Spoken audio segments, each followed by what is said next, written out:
courage and vulnerability. And I'm excited to say that today we have a returning guest, Royden Johnson. You may have remembered him. I believe it was last season, season 3. He came on, and we had a grand time. I think it was Patrick and I with Royden had a grand time. So I'm jazzed that you're here with us this time, Andy. Royden Johnson is a distinguished manufacturing leader with extensive experience spanning diverse industries, including automotive sectors. As a Six Sigma Black Belt, he brings a robust expertise in operational excellence and continuous improvement. And Royden has a proven track record of driving efficiency and innovation, enhancing performance, delivering sustainable results across complex manufacturing environments. And I am very pleased to bring onto the stage here for us, Royden. Royden, welcome to our podcast. Welcome again. It's always nice to be in the podcast, and I know I can add a lot of value, and we can also learn from one another. And I'm glad to have Andy as well, my Aussie brother. We would be quite familiar with one another, always being competitors on the sport field. So I'm glad to be back, Shane. It's true. Yeah, excellent. We are happy to have you here. Yeah. Andy, start us off, man. Just jump in, All right. get to know Royden.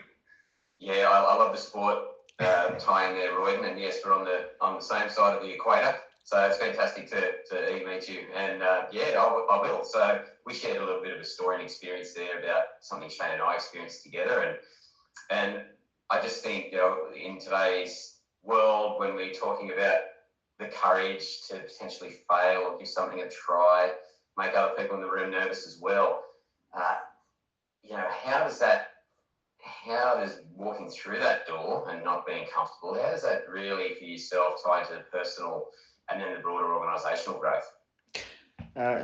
Interesting question, and I would always say there's a precursor before vulnerability as a leader, because as you go through your leadership journey, first there's imitation, where you see a leader that you aspire to be, and then there's differentiation, what makes you unique as a leader.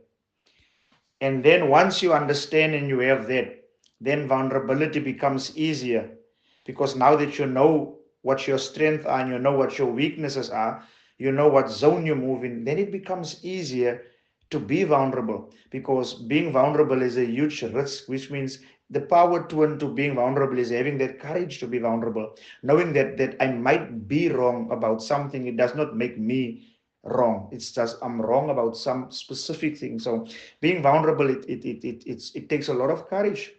But like I say, the precursor to that is understanding what differentiates you as a leader. And too many times, what makes it difficult to be vulnerable is we're still in the imitation phase. We're still looking at somebody and trying to replicate who that person is, which means you lose a level of authenticity. And now when you lose that, it puts you in a difficult position, because now you're scared to be wrong. You're scared to be vulnerable, because you think that you always have to be right, especially amongst your followers. So true. Yeah. And that authentic leadership, yeah, Yes. recognising it's okay not to know. Yes. Or be that. I- That's awesome. Yes. And I have. I need to.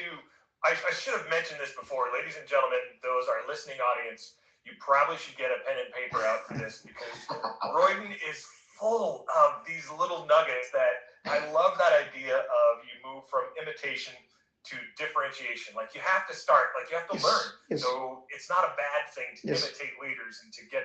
But then what you're talking about, Royden, is stepping into my own Yes. as a leader. Who Yes. am I going to be? What's going to make me different? I love that. As we talk about nuggets, I call it the Rafiki moment. So all of us are familiar with the Lion King. So where I Simba, hope you were going there. where Simba had this moment with Rafiki, when he said, "I know your father." Correction, I know your father. And then they go on that small journey, and Rafiki is challenging him. He said, "Come, I'll show you your father." And as he looks into the water, he says, "No, man, it's just a reflection." He said, "No, no, no. Who are you?"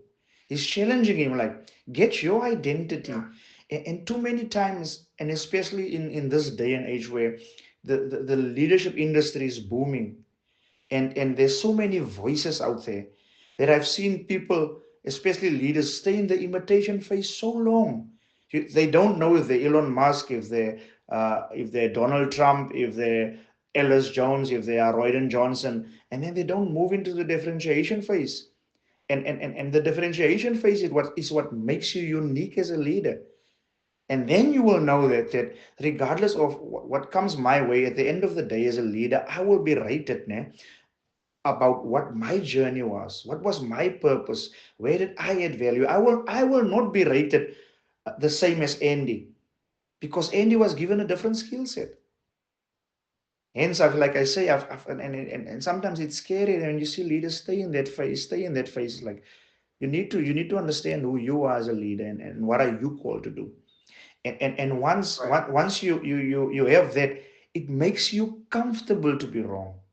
It makes you comfortable to go through that door and actually be vulnerable. And I have so many examples through the years. Like I like to watch other leaders and thus learn and learn and learn.